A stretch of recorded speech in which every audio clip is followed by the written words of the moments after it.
second chapter. Sanjaya uvaca tam tata कृपयाविष्टामश्रु पूर्णाकुलेक्षणम् विषिदं तमिदं वाक्यमुवाच मधुसूदनः श्रीभगवानुवाच कुतस्त्वाकस्मलमिदं विषं मे समुपस्थितम् अनाद्याजुष्टमसर्ग्यामकीर्तिकरमर्जुन यज्ञमास्मगमः पार्थ नैतत्त्वोपपद्यते शूद्रं हृदय दौर्बल्यं त्यक्त्वा तिष्ठ परन्तप अर्जुन उवाच कथं भीष्ममहं संकेतनं च मधुसूदन ईशुभिः प्रतिवक्ष्यामि पूजार्हं मधुसूदन गुरुन् हत्वा हि महानुभावां शैवं भक्तो भक्ष्यमपि लोके आत्मार्थकामस्तु गुरुनिहेव भुञ्जीय भोगान् हृदयप्रदिग्धान् न चैतविद्मः कतरन्वकरीव यद्वा यैव यदि मानुयैवो यानेव हत्वा न जिजीविषामस्त्येव स्थिता प्रमुखे धार्तराष्ट्राः कार्पण्यदोषापहता स्वभावा पृच्छामि त्वां धर्मसमूढचेताः यश्रेयस्यानिश्चितं ब्रूहि तन्मे शिष्यस्तेऽहं साधिमां त्वा प्रपन्नम् न हि तपस्यामि ममापनुद्या चक्षुकमुच्छ्वसनमिन्द्रियाणाम् अवाप्यभूमा वसपत्नवृद्धं राज्यं सुराणामपि चाधिपत्यम् संजय उवाच एवमुक्त्वा ऋषिकेशं गुडाकेशः परन्तप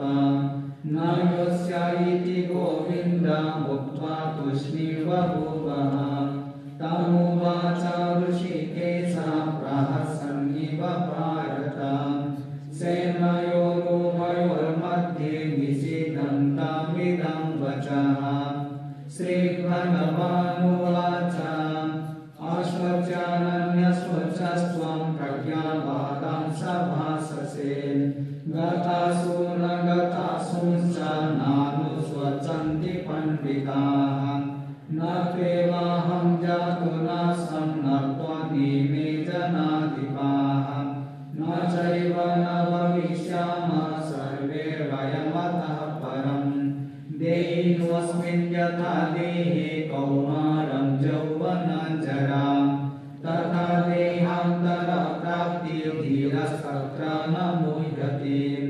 मात्रा स्पर्शास्तु कौन्तेय शीतोष्णा सुखदुःखराः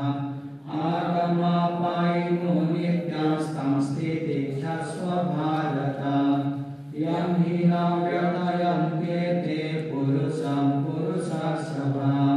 समदुःखसुखं धीरं स्वमृत्वाय कल्पते न सत्त्वो विद्यते भावो न भावो विद्यते सतः उभयोरपि दृष्टं त्वस्तन्मयस्तत्त्वदर्शिभिः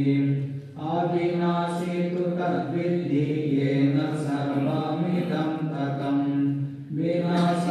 विनाशामव्ययस्यास्य न कश्चित् कर्तुमर्हति अन्तवन्त इमे देहा नित्यसुप्ता शरीरिणः अनाशिनोप्रमेयस्य तस्मादुध्यस्व भारत येनं वेत्ति हन्तारं यश्चैनं मन्यते हतम् उभोक्तो न विजानीतो नायं हन्ति न हन्यते न जायते म्रियते वा कदाचित् नायं भूत्वा भविता वा न भूयः अजो नित्यः शाश्वतोऽयं पुराणो न हन्यते हन्यमाने शरीरे वेदाविनाशिनं नित्यं येनामजमव्ययम् कथं स पुरुषः पार्थ कं घातयति हन्तिकम् मांसासि जीर्णानि यथा विहाय नवानि गृह्णाति नरो पुराणि तथा शरीराणि विहाय जीर्णान्यानि संजाति नवानि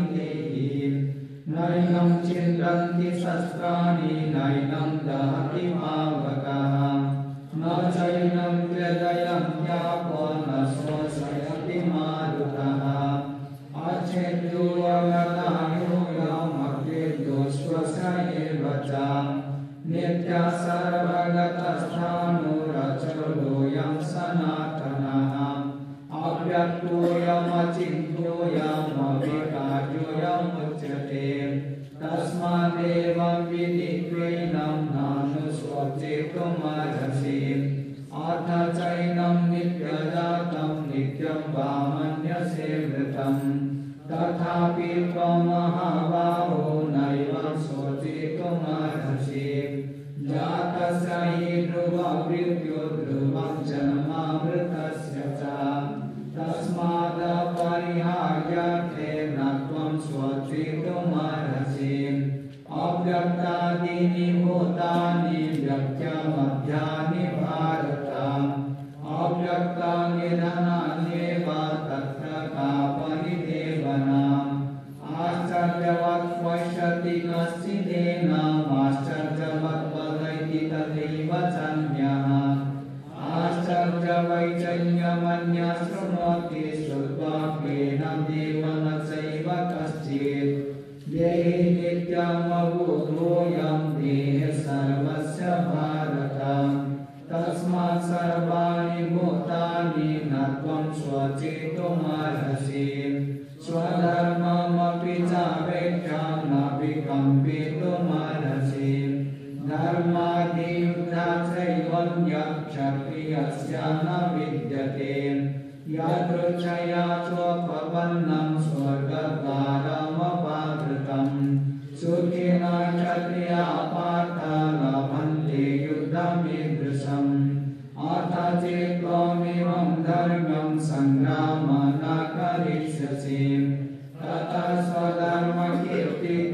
हित्वा पापमवाप्स्यसि अकीर्तिं चापि भूतानि कथयिष्यन्ति ते व्ययाम् सम्भावितस्य च कीर्तिर्मरणादतिरिच्यते भयाद्रणदुपरतं मत्स्यन्ति त्वामहारथाः येषां च त्वं बहुमतो भूत्वा यास्यसि लाघवम् अवाच्यवादं स बहुं वदिष्यन्ति तवाहिताः निन्दन्तः स्वसामर्थ्यं ततो दुःखकरं मुखिम्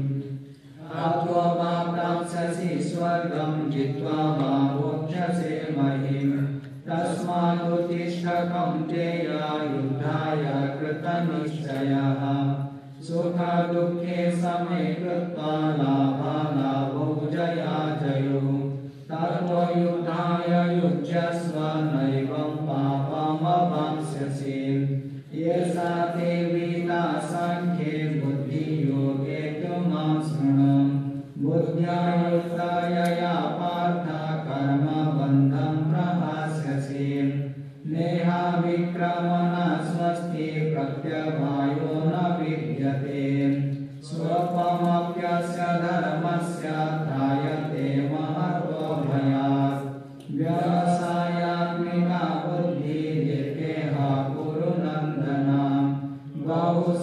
बहुशाखायनन्ताश्च बुद्धायो व्यवसायिनां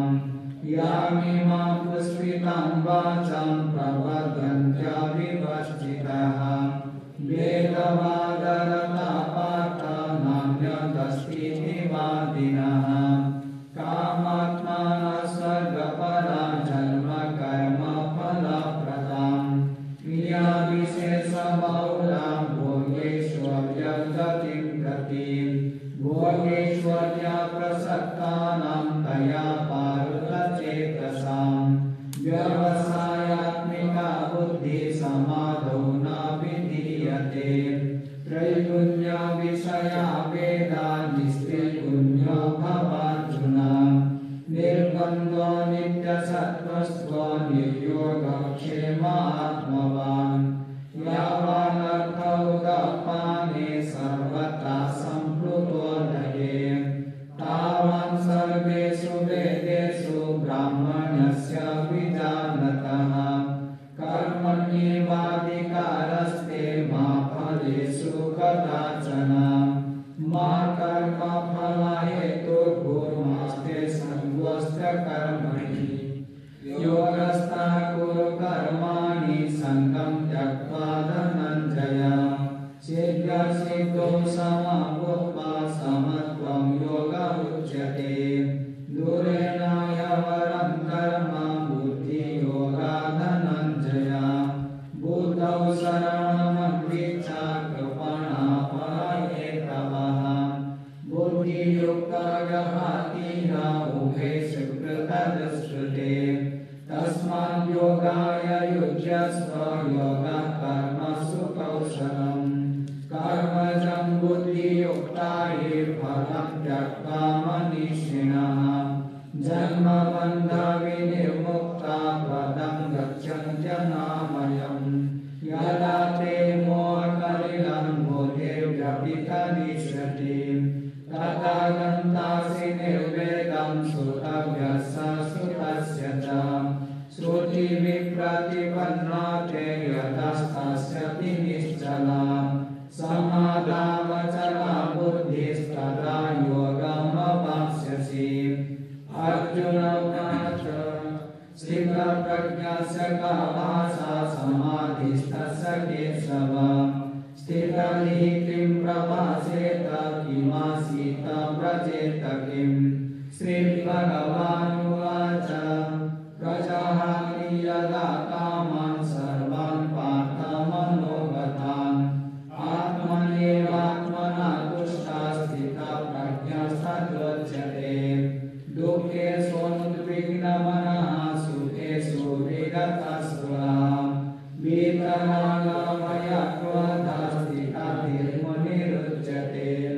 यः सर्वत्रानविस्नेयस्तत्तत्प्राप्य शुभाशुभम् नाभिनन्दति न द्वेष्टि तस्य प्रज्ञा प्रतिष्ठिता यदा सहनते चायं कुर्मोऽङ्गानीव सर्वशः इन्द्रियाणीन्द्रियार्थेभ्यस्तस्य प्रज्ञा प्रतिष्ठिता विषया विनिवर्तन्ते निराहारस्य देहिनः रसवर्जनसोऽप्यस्य परं दृष्ट्वा निवर्तते यततो ह्यपि कौन्तेय पुरुषस्य विपश्चितः इन्द्रियाणि प्रमादीनि प्रसक्ति प्रसर्गं मनः तानि सर्वाणि संयम्य युक्तः आसीत् मत्परः वशैः यस्येन्द्रियाणि तस्य प्रज्ञा प्रतिष्ठिता ध्यायतो विषयान् पुंसः सङ्गस्तेषुपजायते शङ्कात् सञ्जायते कामः कामात् क्रोधोऽभिजायते क्रोधात् भवति सम्मोहः सम्मोहात् स्मृतिविभ्रमः स्मृतिभ्रंशात् बुद्धिनाशः बुद्धिनाशात् प्रणश्यति रागद्वेषो वियुक्तेषु विषयानिन्द्रियैश्चरन् आत्मवैषयविधेयात्मा प्रसादमधिगच्छति प्रसादे सर्वदुःखानां हानिरस्योपजायते प्रसन्नचेतसो ह्यासो बुद्धिपर्यवतिष्ठते नास्ति बुद्धिरयुक्तस्य न चायुक्तस्य भावना न चाभावयतः शान्तिरशान्तस्य कुतः सुखम् इन्द्रियाणां विचरतां यन्मनो विधीयते तदस्य हरति प्रज्ञां वायुनावमिवाम्भसि तस्माद् यस्य महाबाहो निगृहीतानि सर्वशः इन्द्रियाणीन्द्रियार्थेभ्यस्तस्य प्रज्ञा प्रतिष्ठिता यानि सा सर्वभूतानां तस्यां जागर्ति संयमे यस्यां जागर्ति भूतानि सा निशा पश्यतु मुनेः आपूर्यमाणमचलप्रतिष्ठं समुद्रमापः प्रविशन्ति यद्वत् तद्वत् कामयं प्रविशन्ति सर्वे स शान्तिमाप्नोति न कामकामी विहाय कामान् यत् सर्वान् पुंश्चरति निःस्पृहः निर्ममो निरहङ्कारः स शान्तिमधिगच्छति